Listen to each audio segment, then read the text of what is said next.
આજે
વીર શાસન જયંતિ બહુ જ ધન્ય દિવસ છે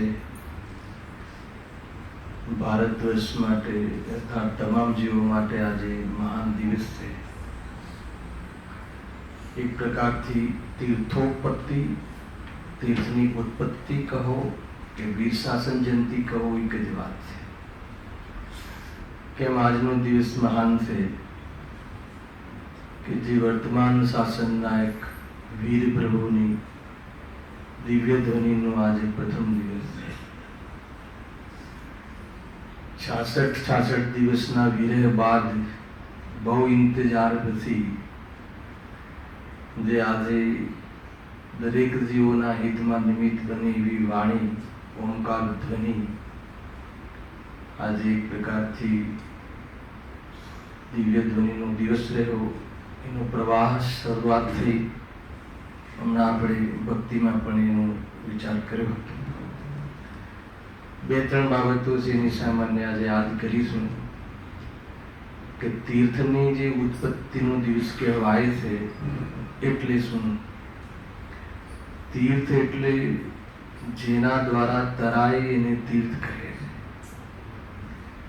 અને એ તીર્થના કરનારને તીર્થંકર કહે છે.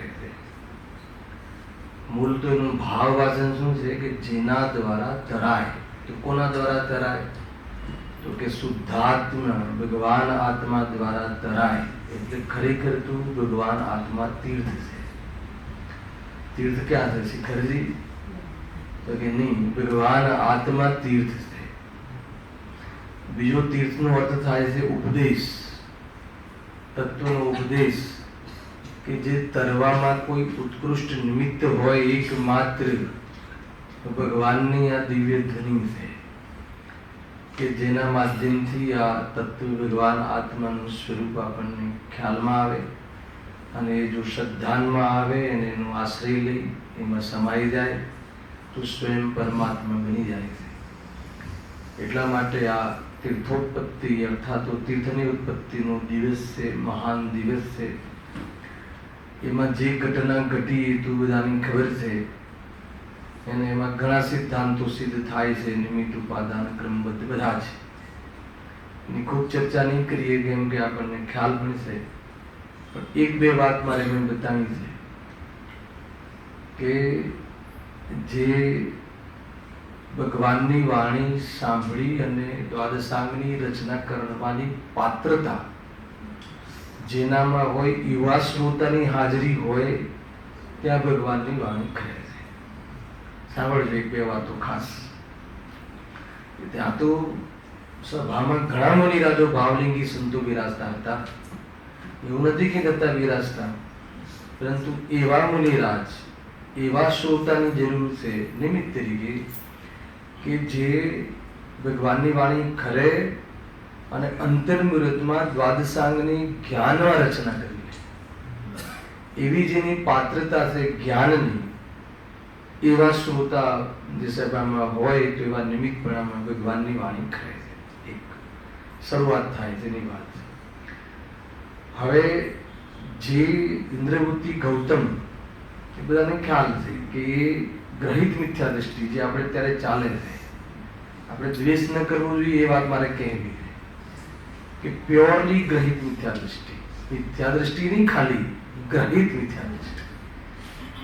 બધી જ ભગવાનની વાણીની થી ઉલટી વાણી અર્થાત ઉલટું ભણાવવાનો જેનો રોલ હતો, એવા ઇન્દ્રવૃત્તિ ગૌતમ 500 શિષ્યોને જે જૈન શાસન અર્થાત વસ્તુ સ્વરૂપથી વિપરીત સમજાવું ભણાવું, એવા 500 શિષ્યના જે નેતા કહો, ગુરુ કહો, એવા વ્યક્તિને પણ એ વખતે સૌધર્મેન્દ્રએ એના જ્ઞાનમાં આવ્યું કે આ પાત્ર જે છે કોનાથી દ્વેષ કરવો, બોલો એને કેવું વિરોધી તત્વ ગણાય એક પ્રકારથી કે ભગવાનની વાણીની વિરુદ્ધમાં જેનો પ્રચાર પ્રસાર હોય એવા જીવની પર્યાયમાં એ પાત્રતા છે કે એ જ દિવસે સમ્યક દર્શન, એ જ દિવસે એના દીક્ષા અને એ જ દિવસે ભાવલિંગી પણ ગજબની વસ્તુ છે.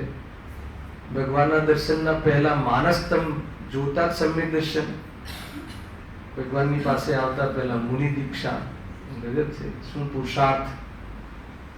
એક વાત એ. બીજી વાત એ છે કે જે પણ કોઈ તીર્થંકરના પ્રથમ ગણધર હોય એ નિયમથી મિથ્યા દ્રષ્ટિ હોય પહેલા. આ નિયમ છે, પ્રથમ ગણધરની વાત છે કીધું કે જે એ નિયમથી મિથ્યા દ્રષ્ટિ હોય અને પછી એ સમ્યક દર્શન પ્રાપ્ત કરી અને આ ઘટનાઓ ઘટે છે. જ્યાં બી પ્રથમ ગણધરની વાત છે, પછી કેટલા ગણધરો હોય વાત જુદી છે. ત્રીજી વાત એ છે કે એ જ સભામાં બીજી એક વાત બની, જે મંખલી ગૌશાલ નામ સાંભળ્યું છે? મંખલી ગૌશાલ નામના એક મુનિ હતા એ જ સભામાં. એમને એમ લાગતું હતું કે આ ગણધર પદના માટે તો હું યોગ્ય છું. પદની વાંછા કરી, કયું મુનિ પણ આજે આવવાનું છે, બધું આપણે આવી જશે ને તો કાલે આવી જશે. અને એ સભામાં એમને એમ લાગ્યું કે ભગવાનની વાણી કરતી નથી, પણ એને યોગ્ય તો હું છું. ઇન્દ્રવૃત્તિ આવ્યા પછી એને એમ થયું કે હું આ ગણધરની યોગ્યતા ધરાવવાનો તો સ્વયં છું, છતાં આ સૌધર્મ આને કેમ બોલાવી લાવે? તો દ્વેષ બુદ્ધિ આવી ગઈ, બોલો, અને સમોસનની બહાર નીકળી જાય, મુનિ અવસ્થા. આ બી એક ઘટના ઘટી. એક સાથે કેટલા પ્રકારની બાબતો બનતી હોય છે. ભગવાનની વાણીમાં નિમિત્ત કોણ બને છે? એને એક ગ્રહિત મિથ્યા દ્રષ્ટિ આવે છે અને પછી મુનિ બન્યા પછી બને છે. અને એ જ વખતે એક ભાવલિંગી સંત મુનિપણાથી ભ્રષ્ટ થઈને બહાર નીકળી જાય છે. એટલે નિમિત્તથી કાંઈ થતું નથી. ગજબ છે. અગર જો નિમિત્તથી થતું હોત તો શું થઈ શકતું હતું? બારજાત થઈ જાત. પણ બસ એ જીવની યોગ્યતા કે મુનિ ત્યાં પદની વાંછા આવી એટલે ભલે બહારમાં નિર્ગ્રંથ હોય પદ ભ્રષ્ટ થઈ ગયા અને સમોસણની બહાર નીકળી ગયા. એ સૌથી મોટું એને અપરાધ થયો કે નહીં? અને બહાર નીકળીને પછી વિરોધ થયો. તો આ રીતે કેટલી ઘટના બને છે. કોઈની વર્તમાન પર્યાય જોઈને આપણે રાગ દ્વેષ ન કરવો. ગુરુદેવશ્રીએ ખરેખર એ જે દિવ્ય ધ્વનિનો સાર આપણને કહ્યો કે તું બધામાં ભગવાન જો, બધા ભગવાન છે, ભૂલેલું ભગવાન છે. કોઈ પર્યાયમાં દોષ ચાલતો હોય તો ફટાક દઈને એને બહાર નહીં કરવો, એમ અહીંયા કહે છે. ભાઈ આ તો ક્યારે સુધરી જાય ને ક્યારે આપણા પહેલા એને એ સિદ્ધ બનીને સ્થાપના થઈ જાય. એટલે કોઈને પર્યાય દૃષ્ટિથી ન જોવું એવી વાત. સંપૂર્ણ દિવ્ય ધ્વનિ, સંપૂર્ણ વીર શાસન અને વીર ભગવાનની ધ્વનિનો સાર કોઈએ આપણા સુધી પહોંચાડ્યો હોય ખોલીને તો પૂજ્ય ગુરુદેવશ્રી. બધી વાત આવી ને આમાં એ વાત એક જ લીટીમાં બધું સિદ્ધ થાય છે. કોઈને પર્યાય દૃષ્ટિથી નહીં જોવું. ખ્યાલ આવી ગઈ ને? તો વાત બધી આવી ગઈ. તો એ ગૌતમ ઇન્દ્રવૃત્તિ ગૌતમને અગર આ તો દુષ્ટિ છે, ગ્રહિત મિથ્યા દૃષ્ટિ છે, ભગવાનની એને ત્યાં આવવાની એની લાયકાત નથી, ખ્યાલ આવ્યો? તો બસ ભગવાનની પાસે પહોંચતા પહેલા મિથ્યાત્વ છૂટી જાય, ગ્રહિત નહીં અગ્રહિત બંને મિથ્યાત્વ નીકળી ગયા. અને પ્રતિક્રિયા કમાલ થઈ. એ આપણને ખબર છે કે એ શાસન આ પંચમકાલના અંત સમય સુધીમાં એ વાત ચાલવા વાળી છે. એ વાત બહુ મુખ્ય રહી. આ 2-4 પોઈન્ટો આપણને સમજમાં આવવા જોઈએ. કોઈ વર્તમાનમાં કેવી બી દશા સહિત હોય, અરે એકેન્દ્રીય કેમ ના હોય, પણ એમાં બીજભૂત પરમાત્મા તત્વ છે, શક્તિ છે, એને પણ એના સ્વકાલમાં પરમાત્મા બનવાની લાયકાત પ્રગટ થશે અને થશે જ. એવી રીતે વિચારીને કોઈ જીવ તુચ્છ છે ને કોઈ જીવ અધિક છે એમ ભેદભાવ કરી પક્ષપાત કરીને રાગ દ્વેષથી બચવા જેવું છે. માત્ર આટલી સમજણ આવે તો પણ આપણી તીવ્ર કશાયો મટે, અને મંદતાની અંદર જો ભેદ વિજ્ઞાન કરે તો અભાવ પણ થઈ જાય છે. એવો સુંદર માર્ગ છે, અદ્ભુત માર્ગ છે. ખરેખર એને એક આત્મા એવી મહાન ચીજ છે કે જે અનંત સુખી અને પરમાત્મા બની શકે છે, અને આપણે છીએ. ખ્યાલ આવે કે નહીં? એ વાત આપણને આ વીર ભગવાનની વાણીમાં પૂરી વાત ખ્યાલમાં આવી. ઉદ્દેશ્યના પ્રતાપે એને વિસ્તારથી ખબર પડી, એના રહસ્ય ખબર પડ્યા. એટલે જ્ઞાનીઓનો અનંત અનંત ઉપકાર આપણને રહ્યો. હવે અહીંયા જે અધિકાર ચાલે છે શ્રી મોક્ષમાં પ્રકાશક વિરાજમાન છે. 6ઠ્ઠા અધિકાર ઉપર આપણે સ્વાધ્યાય કરી રહ્યા છીએ. કુદે કુગુરુ કુધર્મનું નિરાકરણ. હવે એમાં પ્રથમ ટોપિક જે છે કુદેવનું સ્વરૂપ અને એના સેવા પૂજાનો નિષેધ. એ પૂરો ટોપિક આપણે ગયા વ્યાખ્યાનમાં સમાપ્ત કર્યો. આજે જે કુગુરુ જે છે, કુગુરુની ચર્ચા છે ને, હવે કુગુરુના સ્વરૂપની ચર્ચા આપણે આગળ કરીશું. અત્યાર સુધી એમાં એક મેઇન પોઈન્ટ યાદ રાખવા જેવી વાત એટલી હતી કે કુદેવને પૂજા અર્થાત સેવા પૂજા અથવા એની આપણે આસ્થાનો વિશે શું કામ ન બનાવો. અર્થાત મારે પ્રશ્ન છે તમને કે શું કામ સેવા પૂજા કરીએ છીએ? કે આપણું ભલું થાય ને બુરું ન થાય એટલા માટે આપણે દેવોની પૂજા કરતા હોઈએ છીએ. સામાન્ય મનોવિજ્ઞાન તો એ છે ને સંસારી જીવનું. તો અહીંયા કહે છે કે તારું ભલું બુરું તારા પાપ પુણ્યને આધીન છે સૌથી પહેલા. એટલે કુદેવાદીની સેવા પૂજાની વાત જ નીકળી ગઈ કે તારું કોઈ ભલું થાય કે બુરું થાય એનું કોઈ કારણ હોય તો એ કારણ તારા જ દ્વારા કરાયેલા પાપ પુણ્યના કર્મ છે, કોઈ અન્ય નથી. એક વાત એ થઈ. અને કોઈ કહે કે ઠીક છે પણ મુક્તિ માટે તો આપણે કોઈ દેવ જોઈએ ને, તો આપણે કોઈ કુદેવની એની આપણે એક પ્રકારથી એના માર્ગદર્શન હેઠળ કે એની મરજીથી કે કોઈ એની મદદથી આપણે મુક્તિ જઈએ તો કે મુક્તિ પુરુષાર્થને આધીન છે અને બહારમાં અનુકૂળતા પ્રતિકૂળતા પાપ પુણ્યને આધીન છે. તો બંને પ્રસંગોમાં કુદેવની કોઈ જરૂર નથી. ત્યાં અંતિમ પેરેગ્રાફમાં એ કહ્યું પંડિતજીએ કે કોઈને કર્મમાં વિશ્વાસ ના હોય કે ભાઈ પુણ્ય પાપના ઉદયની કોઈ વિશ્વાસ ના ધરાવતો હોય તો તારે વેપારની કોઈ સિદ્ધિ અર્થે અથવા કોઈ બહારમાં કોઈ અન્ય સિદ્ધિ ભણતરની સિદ્ધિ અર્થે તું એ સંબંધી ઉપાય કરે એ તો સમજમાં આવે છે હે ને. ધંધા માટે કમાવા માટે તું ધંધો કરે અથવા વેપાર આદિમાં વિશેષ વિશેષ ધ્યાન આપે એ તો એક વખત સમજમાં આવે છે કે બરાબર છે લોક દ્રષ્ટિએ. પરંતુ એના માટે કોઈ દેવ પાસે જઈ દીવાબત્તી કરી અને સિદ્ધિ કરવી એ તો લિટરલી અંધશ્રદ્ધા છે. કોઈ પૈસા કમાવા માટે વેપાર વધારે, બે દુકાન વધારે, કોઈ અન્ય કોઈ ગમન કરે, કોઈ પરદેશ ગમન કરે, કોઈ એ તો એક વખત જાયજ છે. પરંતુ એના માટે તું કોઈ દેવોને તું સાધે, ખુશ કરે, એને પ્રસન્ન કરવા પ્રયાસ કરે તો કહે છે કે એ તો કોરી અંધશ્રદ્ધા છે. તો કે એ અંધશ્રદ્ધાથી બચાવવાની વાત અહીંયા કરી. વળી પાછી એક વાત ખાસ મહત્વની આવી કે કદાચ આપણામાં કાંઈ કારણ બનતા નથી તો સેવા કરવામાં શું વાંધો છે, પૂજા કરવામાં શું વાંધો છે? કમ સે કમ સિક્યોર તો થઈ જઈએ. એવી કોઈના મગજમાં કોઈ માનસિક અંદરમાં કોઈ ખોટી બુદ્ધિ ચાલતી હોય તો કહે છે કે એમાં એ વાંધો છે કે એમના પૂજન આદિથી પાપનો બંધ થાય છે. પહેલા એ કહ્યું કેવી રીતે, તો કહે છે કે એ સ્વયં રાગી દ્વેષી છે અને તું રાગ દ્વેષની પૂર્તિ કરવા અર્થે એનું જે લક્ષ્ય કરે છે અને એ જે પ્રવૃત્તિ કરે છે સ્વયં પાપ પરિણામ છે અને એના માધ્યમથી સૌથી મોટું લાકડું તો એ ઘુસાડે છે કે તું કોઈ ઈષ્ટનિષ્ઠ બુદ્ધિ છે તારે અનાદિથી છે અને વર્તમાન એમના માધ્યમથી તું એને વધારે પુષ્ટ કરે છે મિથ્યાત્વને. તો કહે છે કે આ બધા અનંત દોષ છે. તો કે એવા દોષને તું મફતમાં એવા દોષને તું ગ્રહણ કરી લેશે એટલું મોટું નુકસાન છે. તો કહે છે કે એવું નુકસાન ઠીક નથી. એમ કહીને ત્યાં કુદેવના સેવનનો, કુદેવની સેવાનો કે એની પૂજા, સેવા પૂજા કે દીવાબત્તીનો નિષેધ કરે છે. એમ કહીને ઘણી ચર્ચાઓ આપણે ત્યાં વિશેષ થઈ હતી. હવે આજે જો કુગુરુના શ્રદ્ધાણાદિકનો નિષેધ, બે એંગલથી આ બધી ચર્ચાઓ ચાલે છે.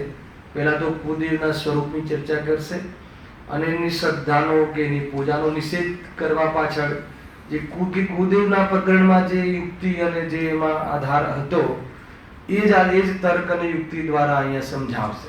પણ વિશેષ એક વાત આ ટોપિકમાં છે કે કુગુરુનું વર્ણન ખૂબ કર્યું છે. એમાં બહુ સ્થૂલ વર્ણન પહેલા 1.5 પેજ ઉપર છે અને પછી બહુ સૂક્ષ્મ જે વર્ણન છે એનું અને એ અષ્ટપાહુડ આદિના માધ્યમ લઈને જે એમાં ખુલાસા કર્યા છે એની ચર્ચા તરત એના પછી કરી છે. બની શકે કાલે રવિવાર સુધી આપણે એ ચર્ચાઓ આવી જાય. આજે એની સ્થૂળ ચર્ચા પણ એમને અહીંયા અપેક્ષિત છે, કરી છે. તો આપણે એનો વાંચીશું અને એના પર વિચાર કરીશું.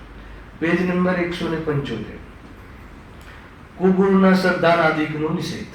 સૌથી પહેલા હવે આગળ કુગુરુના શ્રદ્ધાનાદિકનો નિષેધ કરીએ છીએ. સૌથી પહેલા હે ને, શ્રદ્ધાનાદિક એટલે એની સેવા પૂજા, આસ્થા અને એનો આશ્રય, એનું શરણ અને એ લેવાનું, એ શરણ લેવાનો 100% નિષેધ કર્યો છે કે તું આવી કોઈ તારામાં માન્યતા હો તો તું છોડી દે.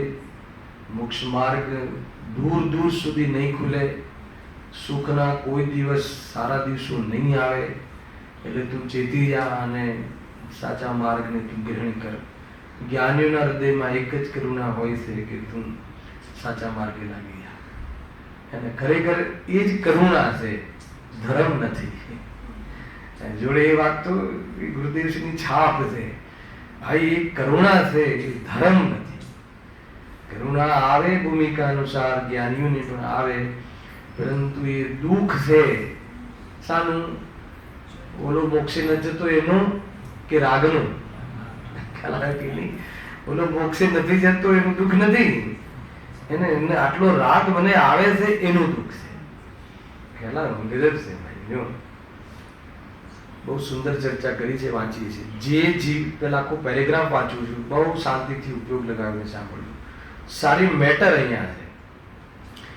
જે જીવ વિષય કસાય આદિક અધર્મરૂપ તો પરિણમે છે અને માનાદિકથી પોતાને ધર્માત્મા મનાવે છે, ધર્માત્મા યોગ્ય નમસ્કાર આદિ ક્રિયા કરાવે છે, કિંચિત ધર્મનું કોઈ અંગધારી મહાન ધર્માત્મા કહેવાવે છે તથા મહાન ધર્માત્મા યોગ્ય ક્રિયા કરાવે છે, એ પ્રમાણે ધર્મના આશ્રય વડે પોતાને મહાન મનાવે છે, તે બધા કુગુરુ જાણવા.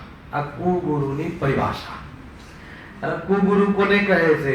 એક શબ્દમાં કહેવું હોય તો ગુરુ તો હોય નહીં અને ગુરુ મનાવડાવે. તો ગુરુ કેમ ના હોય? તો કારણ આપ્યું છે કે કેમ, કોને ગુરુ કહેવાય, એ ગુરુ કેમ નથી? તો લખ્યું કારણ કે ધર્મ પદ્ધતિમાં તો વિષય કસાય આદિ છૂટતા જેવો ધર્મ ધારે તેવું જ પોતાનું પદ માનવું યોગ્ય. બધી જ વાત આવી ગઈ. હવે આને શાંતિથી એક એક લીટી આપણે ઉકેલીએ છીએ અને એમાં શું મેસેજ છે એની ચર્ચા કરીએ છીએ. જો પહેલા જે જીવ વિષય કસાય આદિ અધર્મ રૂપ તો પરિણમે છે. સૌથી પહેલા તો વિષય કસાય આદિ શું છે એ સમજવું જોઈએ. અને વિષય કસાય આદિ તો સંસારીઓને, દરેક સંસારીને સામાન્ય છે. એને વિષય કષાય આદિ તો દરેકને સંસારમાં જ્ઞાની અજ્ઞાની બધાને હોય છે વિષય કષાય આદિ.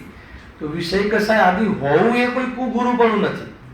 એ તો સામાન્ય છે. દરેક જીવને વિષય કષાય આદિ પ્રવૃત્તિ તો સંસારમાં જોવા મળે છે. જે વિતરાગી નથી, બરાબર છે. તો પેલા વિષય કોને કહેવાય અને કષાય કોને કહેવાય કઈ વાર થઈ ચૂક્યું છે. કોને ખ્યાલ હોય તો બતાવો, નહીં તો હું બતાવું છું. ખ્યાલ છે ભાઈ વિષય કષાય? હા,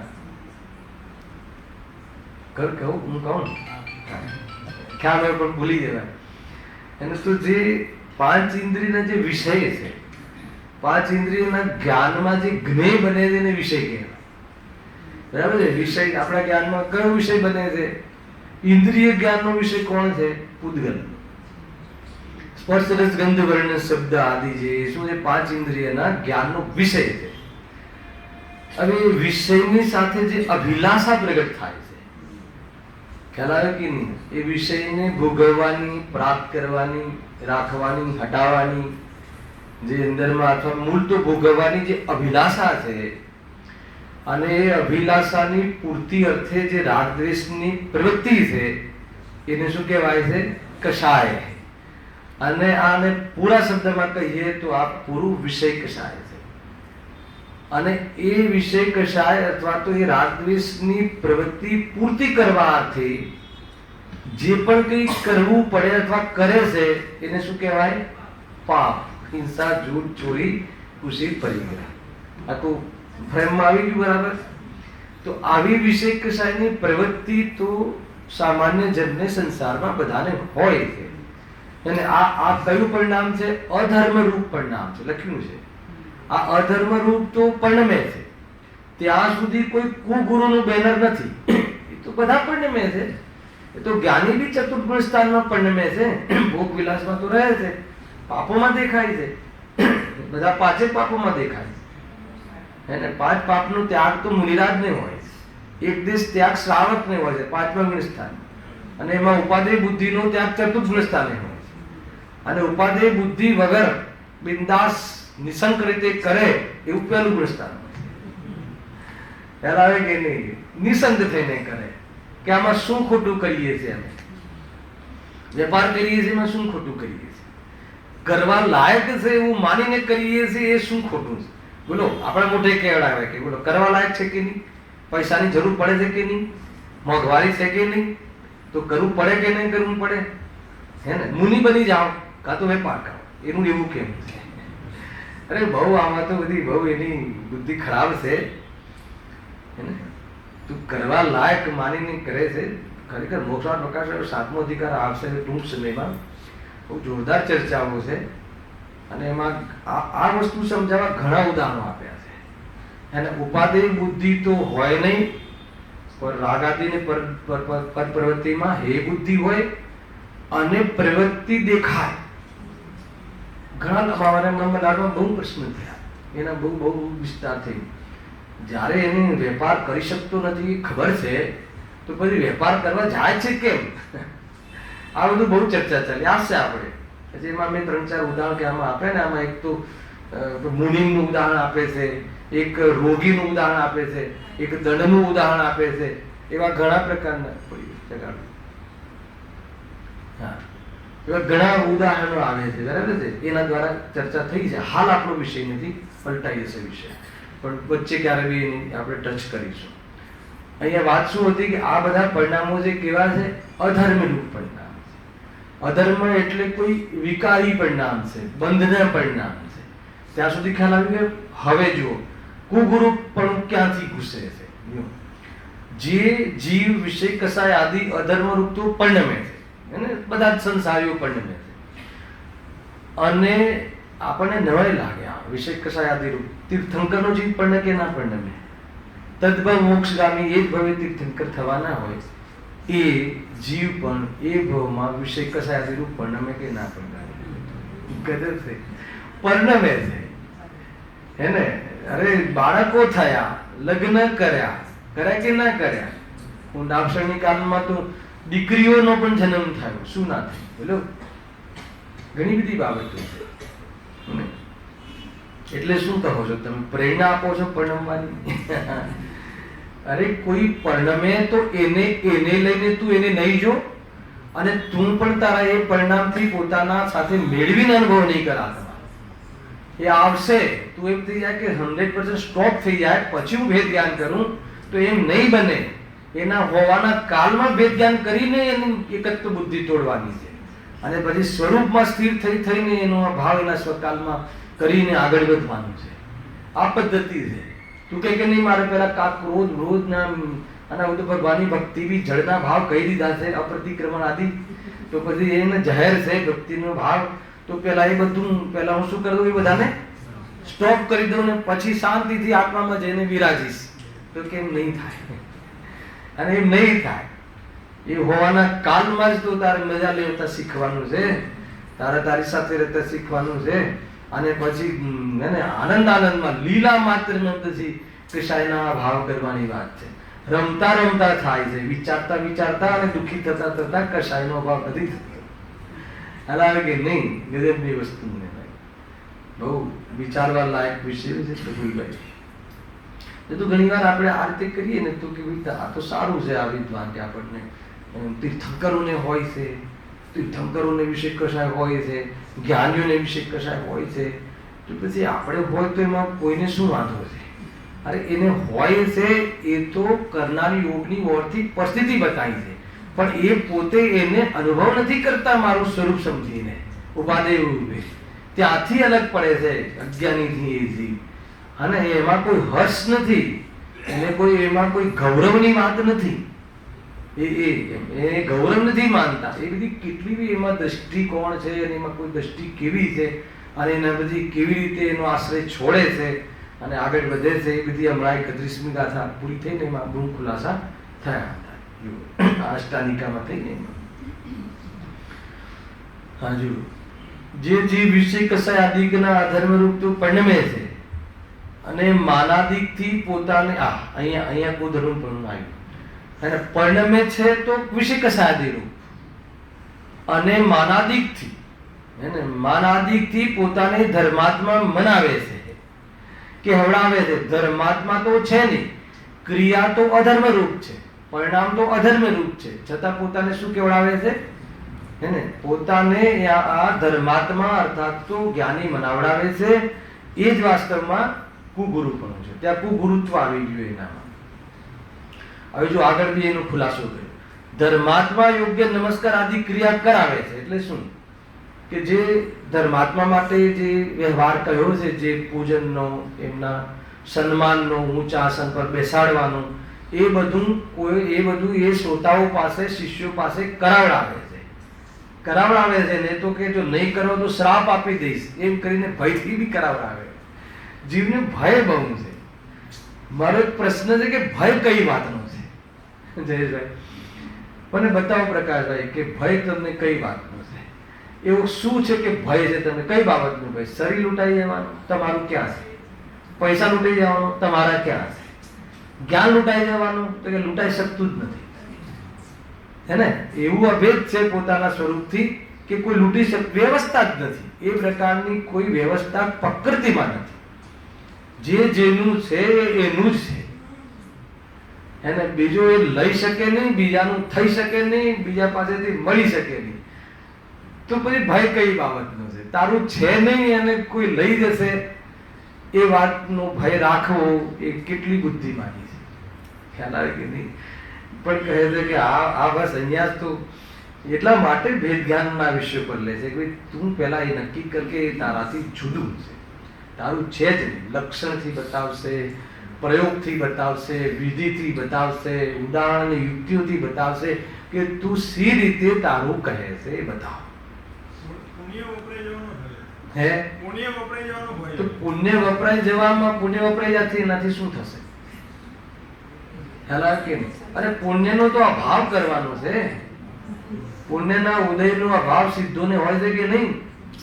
પણ ત્યાં સુધી જરા હોય તો જરીક હોય તો સારું લાગે ને. અમે ક્યાં આત્માની ના પાડીએ છીએ? અમે આત્માની એ વાત કરીશું ને થોડું પુણ્યનું હોય તો ઓર જોર લગાવીએ, અને ઓર પુણ્ય આપણને થોડો ધક્કો મારે તો કે નહીં, પુણ્યમાં તું એને ભ્રમિત થાય ને એમાં તું વાસ્તવમાં હે ને એમાં તું આત્મા ચૂકે પુણ્યના ઉદયમાં. ખરેખર એને અંદરમાં એવો ભય પોતાનું માને છે ને, પુણ્યમાં ભય છે ને, એ તો કહેવાનું નહીં.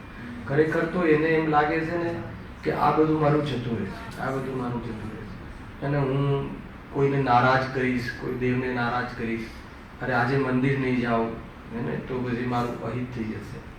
ખ્યાલ આવે ને? એ કયું અહિત શબ્દ છે? આત્માના અહિતની વાત નથી, એ બહારના સહયોગી હોવાથી હિત અહિતની કલ્પના કરે છે. સૌથી મોટી વાત છે એને. અગર આત્માના અહિતની બી સાચે ખ્યાલ આવી જાય ને તો એનો પુરુષાર્થનો પ્રારંભ થઈ શકે છે. અને સમ્યક જ્ઞાન પહેલા અજ્ઞાનનું જ્ઞાન થવું એ સૌથી મોટો બાહ્ય પ્રયોગ છે. તને તારા અજ્ઞાનનો ખ્યાલ આવી જાય તો સમજી લે કે તારે તે સૂરજ ઉગવાની દેર નથી. એટલી મોટી વાત છે, બહુ કદરની વાત છે.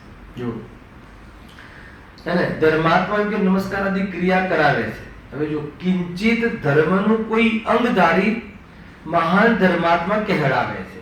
શું કહે છે? બહુ મોટી વાત છે. હવે ધર્મનું અંગ કયું કહેશો કોઈ? ખરેખર પરમાર્થથી તો ધર્મનું અંગ એક વિતરાગતા જ છે, બરાબર છે. પરંતુ જે બાહ્ય અંગ કયા છે, બાહ્ય અંગ કયા છે? બ્રહ્મચર્ય છે, વ્રત આદિ છે, બધા બાહ્ય અંગ છે ને ધાર્મિક. અને આપણા સ્તરમાં પૂજા પાઠ છે, સ્વાધ્યાય છે, સદાચાર છે, એ બધું જે બાહ્ય અંગ કયા ને, બાહ્ય અંગ છે, બાહ્ય લાઈફસ્ટાઈલ. અંતરંગ જે જીવને વિતરાગતાની ભૂખ છે, વિતરાગતાનું પ્રગટ કરવાનું જેનું ઉદ્દેશ છે, એવા જીવનું બાહ્ય જીવન એને ધાર્મિક બાહ્ય અંગ કહેવાય છે. અહીંયા પંડિતજી કહે છે એમાંથી એકાદ અંગ ધારણ કરી લે પ્રભાવ માટે, બધા અંગ નહીં, એકાદ અંગ. ઘણી વાર જોવા મળે છે, તમે જોયું આપણી વચ્ચે બી જોવા મળે કે આજે બધા બાહ્ય અંગ કહ્યા ને, સ્વાધ્યાય, સદાચાર. તમે એક વાત સમજો કે જેને આત્મદ્રષ્ટિ થઈને વિતરાગતાની કણિકા પ્રગટ થઈ જાય છે, એને આ બાહ્ય બધા જ અંગો સુવ્યવસ્થિત રીતે નિભાવે છે. બધામાં પ્રમોદપૂર્વક જોવા મળે છે, હે ને?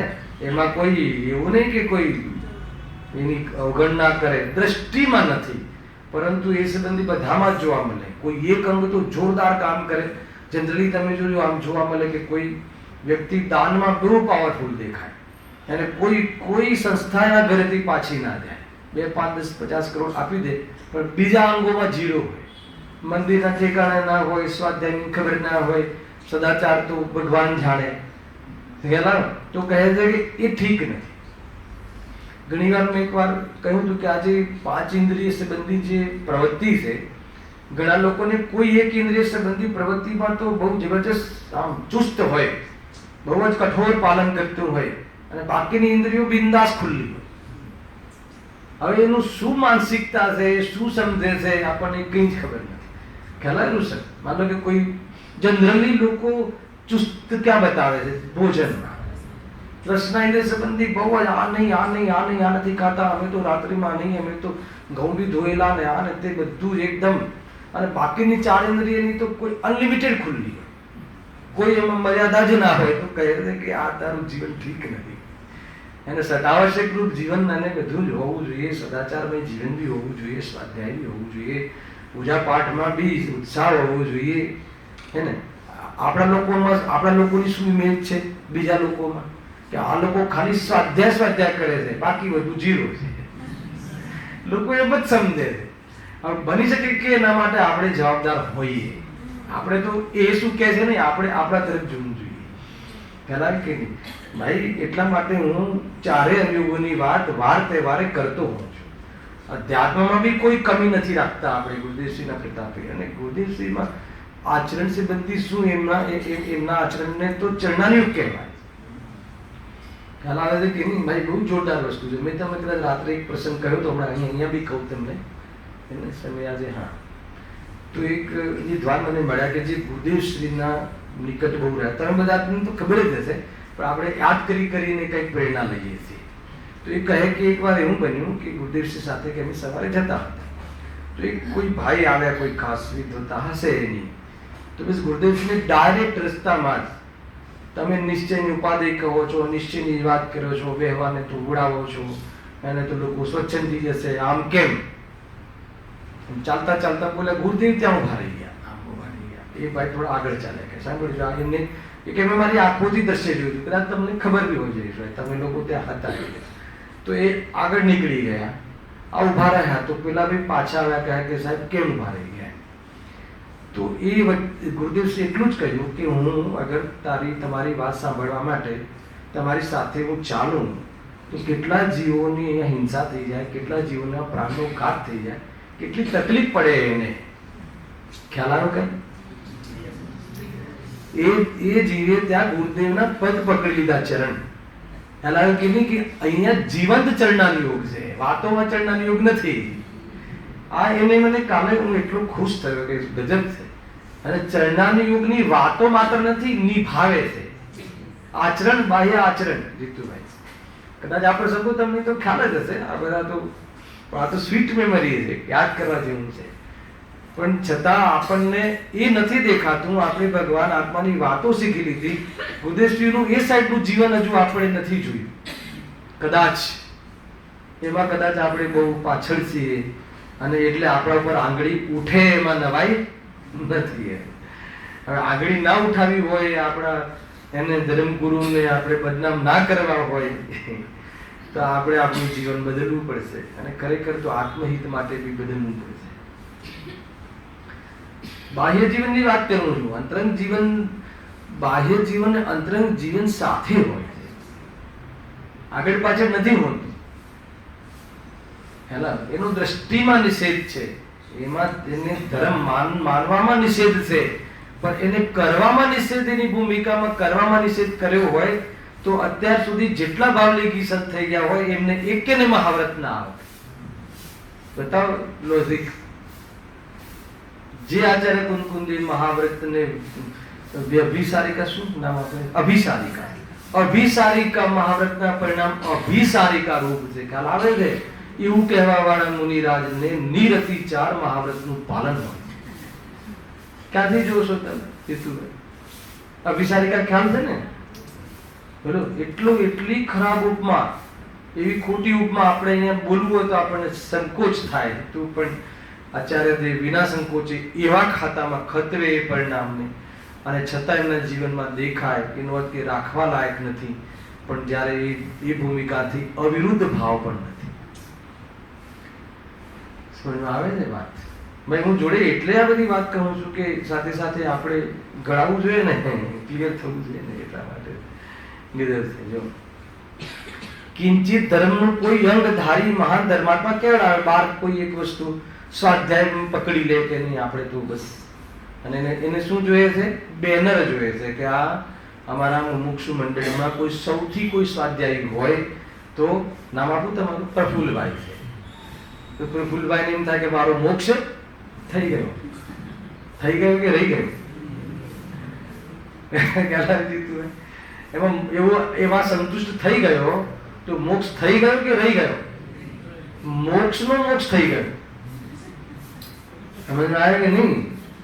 આવી દશા થાય છે આજી ને. બહારમાં કોઈ થોડી કોઈ વખાણ કરે, પ્રશંસા કરે, એને કોઈ ઔદૈક ભાવની પ્રશંસા કરે તો પારણામિક ભાવ તો ક્યાં કોને જોવો છે? આપણે તો ઔદૈક ભાવ આવે છે અને ઔદૈક ભાવના વખાણ કરો, અમને જરા અંદરમાં એનું ફિલિંગ આવે છે.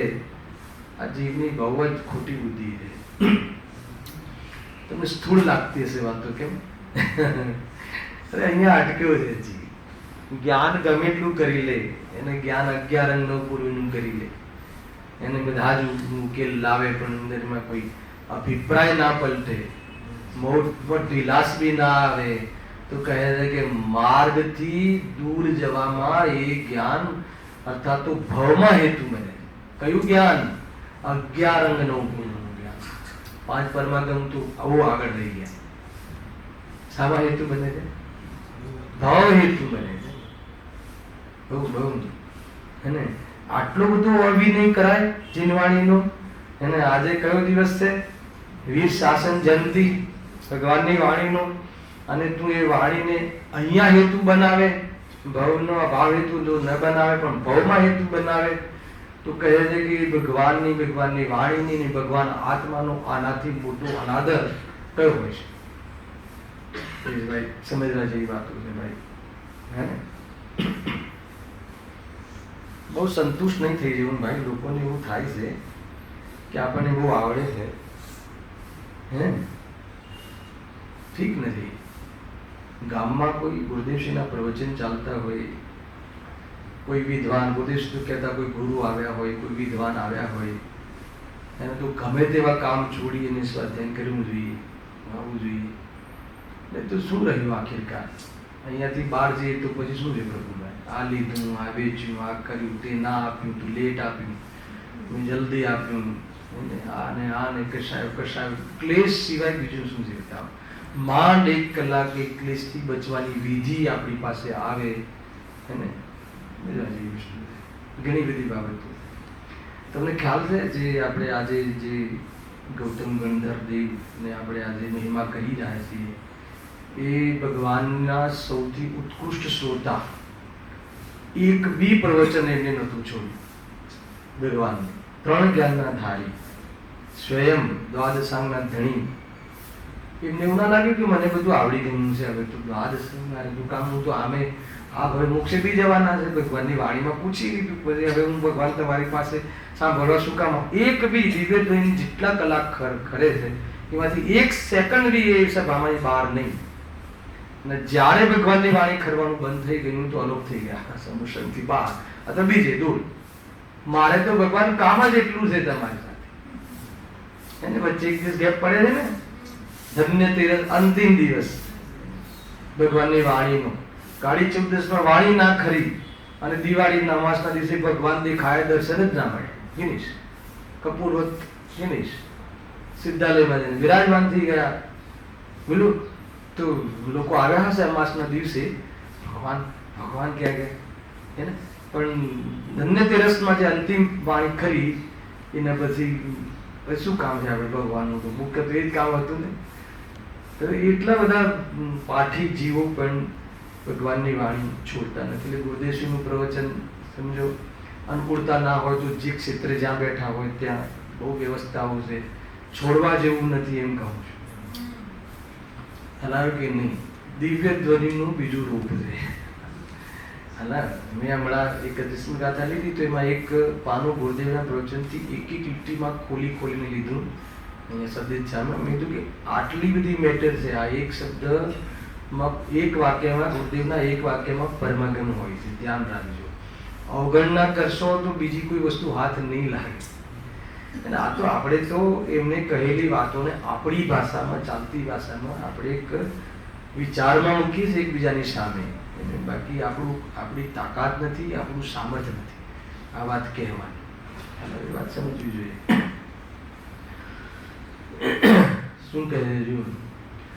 તથા હા, મહાન ધર્માત્મા યોગ્ય ક્રિયા કરાવે છે.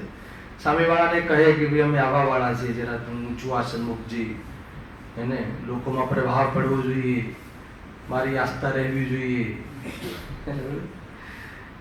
એની સામે તમે ગુરુદેવશ્રીનું જીવન જુઓ, આમ કાંઈ નહીં, બસ 20 મિનિટ પહેલા આવી જાય. 20 મિનિટ પહેલા બાકાયદા પૂરો વિષય ઘરેથી વાંચીને આવીને 20 મિનિટ વિષય ઉપર કોન્સન્ટ્રેટ કરે. એમને જરૂર હતી. એનો અર્થ એવો નથી કે આપણે જે વિષય ચાલવાનો હોય, જેના બી દ્વારા, ગુરુદેવશ્રી દ્વારા, કોઈ વિદ્વાન દ્વારા, તો ઘરેથી વાંચીને આવવું જોઈએ. મારે ત્યાં તો મારે તો દિમાગમાં પ્રથા છે, મારા મગજમાં આ ગુરુદેવશ્રીની આ વાત તો મેં કમસે કમ ઉતારી છે. એ કોઈ નાનો છોકરો બી આવે કે એનું છે ત્યાં, તો મને પૂછી લઉં ભાઈ કયો વિષય લેવાના છે. ઘરેથી વાંચીને જ જવાનું નિયમ છે. અને શું બોલશે પહેલા આપણે વાંચીને જ જવાનું, આજુબાજુની ગાથાઓને આથી. આજે બી કોઈ બી બાળકનું તમે રાખો કે ભાઈ આજે એનું છે, પૂછી લેવાનું શું લેવાના છે. બહુ જરૂરી છે. નિશાળમાં ભણતા ત્યારે બી પહેલા વાંચીને જતા, બહાર એની ચોપડીમાં સાહેબ શું કહેવાના છે હતું કે નહીં. નાની નાની વાતો નાની નથી. આ જીતુભાઈ નાની નથી. આ એમને એમ લાગતું હતું કે આ તો સામાન્ય વાતો છે, એમાં શું થઈ ગયું, આપણે તો પાવરફુલ છીએ, અમને વાંધો નથી. ગુરુદેવશ્રી પાવરફુલ નતા. એ વાંચીને શું કામ આવે? એમની બુક તમે તો જોઈ હશે, બધી જગ્યાએ લીટી આ લખેલું, પોતાનો ગ્રંથ. અમે તો સાંભળ્યું છે, તમે તો જોયું છે. અમને મને એવી જાતિનો કોઈ લાભ નથી મળ્યો. એને રુચિ નહોતી એટલે નથી મળ્યો. હયાતી તો હતી, એવી કોઈ રુચિ નહોતી. કોઈ પ્રસંગોમાં જઈએ તો હાથી જોઈને પાછા આવીએ, જે સરઘસ કે જે થતું હોય જોઈને પાછા આવીએ. શું કરે? એ પ્રમાણે ધર્મના આશ્રય વડે પોતાને મહાન બનાવે. ધર્મના એટલે કયા ધર્મના? બાહ્ય ધાર્મિક જે કાર્ય હોય એના આશ્રય, એને એકાદ ટાઈટ કરી દે, એકાદ ક્લિયર રાખે એટલે બરાબર નથી. એમાં ધર્મ એનો પ્રભાવ રહે. તે બધા કુગુરુ જાણવા, જે પોતાને ગુરુ મનાવડાવે, વિષય કષાયમાં તો પરણમે, વિષય કષાયને તો છોડવાની બુદ્ધિ ન રાખે અને કોઈ ધાર્મિક કોઈ બાહ્ય એકાદ વેશ ધારણ કરી લે અને બહારમાં પોતાને ગુરુ અર્થાત મનાવડાવે, ગુરુ એ પ્રમાણે ધર્માત્મા મનાવડાવે તો એને શું કહેવું? કુગુરુ માનવું. હવે અહીંયા કોઈ જગ્યાએ દ્રષ્ટિ કરવાની નથી. આપણામાં કોઈ આવું ગુરુત્વ ના ચાલતું હોય. દરેક વ્યક્તિ પોતપોતાની ગલીમાં ગુરુ બનવા આચાર્ય પણ કરે છે. પોતપોતાની ગલીમાં, પોતપોતાના ગ્રુપમાં, પોતપોતાના એને આચાર્ય કરે છે કે નથી કરતું? તો એમાં કોઈ આવો દોષ ના બેઠો હોય, દોષ ના ઘૂસી જતું હોય. સાધર્મી બનીને, સમાન છીએ બનીને ચર્ચા કરવી જોઈએ. કોઈની કોઈ ખાસ કોઈ વિશેષતા, કોઈ વિશેષ એંગલ હોય તો આપણે એને સમજવું જોઈએ. અને કોઈ જ્ઞાન, કેમ કે જે જીનવાણીમાં અનેક અપેક્ષાઓ છે. કોઈ કઈ અપેક્ષાથી વાત કરે છે અને કોઈ કઈ અપેક્ષાથી સમજે છે, એ વાત સમજવી બહુ જરૂરી છે. નહીં તો બહુ ક્લેશ રહેશે. જેટલા બી મિત્ર પક્ષ આપણી સામે જે એમને તર્ક મૂકે છે એ બધી પણ જીનવાણીમાં છે, નથી એમ નહીં, પણ ફરક અપેક્ષા. મેં જોયેલું, મેં તો મારો અનુભવ કહું છું. કે એ લોકો જે આપણને જે આપણી સામે જે પ્રશ્ન મૂકે છે, જે પણ એ પ્રશ્ન બી આગમમાં છે, એ આગમના કથનો છે, નથી એમ નહીં, પણ એમાં એની જે અપેક્ષા છે કથનની, એ જ્ઞાનીના હૃદયમાં હોય છે. અને એમાં ભૂલ પડી ગઈ તો પછી ભલે કથન ગમે તેવું હોય, એનાથી એ લાભ નહીં લઈ શકે. એટલા માટે આ બધી વાતો સમજવાની. ક્યારેક કોઈ ગુરુપણાના માનમાં કોઈ ભૂલ ના કરી લે, વાત જોવા જેવી છે. અને આજકાલ ગુરુ બનવા લાગ્યા, ભગવાન બનવા લાગ્યા, અત્યારે તો બહુ ચાલે છે વાતાવરણ. અને કોઈ જગ્યાએ ભ્રમિત નહીં થવું. આપણે હવે કોઈ જગ્યાએ શોધવાની જરૂર નથી, એટલી તો ગેરંટી છે. એટલે હવે આપણે આપણા આત્મહિત માટે મેટર કોઈ જગ્યાએ શોધવા જવાની જરૂર નથી. ખ્યાલ આવે? ભલે 4 જણ ભેગા થઈને વાર્તા કરે, સમજે, એવું તો હોવું જોઈએ. પરસ્પર સાધર્મી પણ હોવું જોઈએ. કેમ કે આપણે બી બરાબર સમજીએ છીએ કે નહીં, અને એની આપણને ખબર હોવી જોઈએ. તો એ બાબતો બી જરૂરી છે. થોડીક સ્થૂળ વાતો કરવાનો વિકલ્પ આવી જતો. સ્થૂળ સૂક્ષ્મ શું હોઈ શકે? જો તે બધા કુગુરુ જાણવા. કેમ? કારણ કે આ બહુ ઊંચી વાત છે. ધર્મ પદ્ધતિમાં તો વિષય કસાયાથી છૂટતા, જેમાં ધર્મ ધારે તેવું જ પોતાનું પદ માનવું યોગ્ય છે. બહુ સુંદર વાત કરી છે. આમાં બધા જ ગુણસ્થાનની વાત આવી, પૂરેપૂરા ગુણસ્થાનની વાત આવી. શું કહે? વિષય કસાયાથી છૂટતા. પેલા દ્રષ્ટિ છૂટે. અરે એના પહેલા ખાલી રુચિ હોય વિકલ્પાત્મક. આપણને તત્વની ને આત્માની રુચિ છે અને વિકલ્પાત્મક રુચિ છે. તો આપણે કયું પદમાં આવીએ? શ્રાવક, સામાન્ય શ્રાવક છીએ. સામાન્ય શ્રાવક. પછી પ્રગટ રુચિ થઈ જાય તો અસંયમી શ્રાવક, હે ને? પછી વિતરાગતા ઓર વધે, 1 ચોકડી પછી 2 ચોકડી નીકળી ગઈ, તો પછી એમાં પ્રતિમાઓ કે આ પદ જેમ જેમ કે તમારી ધાર્મિક વિષય કશાય છૂટે એમ બહારમાં એ તે અનુસાર પદ પોતાનું માનવું જોઈએ. અહીંયા એમ કહે. અને ખરેખર તો પદ માનવું જોઈએ તો આ પોઝિશનમાં છે, આ એનું સ્ટેટસ છે અત્યારે, એ સમજવા માટે છે. કોઈ જ્ઞાની પોતાના પદનું સન્માન કરાવવા નથી ચાહતો. એને યોગ્ય પદ હોવા છતાં, અને ચાહે તો જ્ઞાની ના. કોઈ મુનિરાજ ચાહે કે મને દુનિયા નમે, મારી પ્રશંસા કરે, અને એવું ચાહે તો એ મુનિ હોય. બોલો નવીનભાઈ, હોય? અત્યારે તો એ જ ઝઘડા છે ને. અરે તને કોઈ નમે કે ના નમે, હે ને મુનિરાજમાં તો કોઈ નમે છે કે નથી નમતા એ તરફ ધ્યાન જ નથી હોતું મુનિરાજો. એ સાચા મુનિ કહેવાય.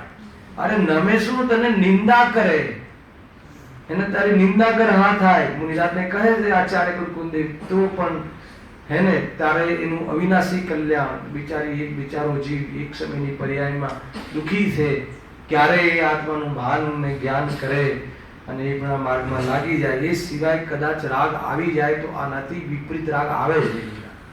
આનાથી કોઈ વિચાર વિપરીત આવી જાય તો સમજી લો કે એ પદમાં નથી. ભલે બહારમાં નિર્ગ્રંથ હોય, બહારમાં નગ્ન હોય. હવે ક્યાં આપણે એના મનમાં જઈને જોવું છે? અરે આપણા મન આપણે બનીશું કે નહીં, તમે બીજાના માટે જ કેમ સાંભળો છો? કોઈ કે એ તો આપણે, અરે તારે તું જ્યારે બને ત્યારે તારને આ વાતનો તને ખ્યાલ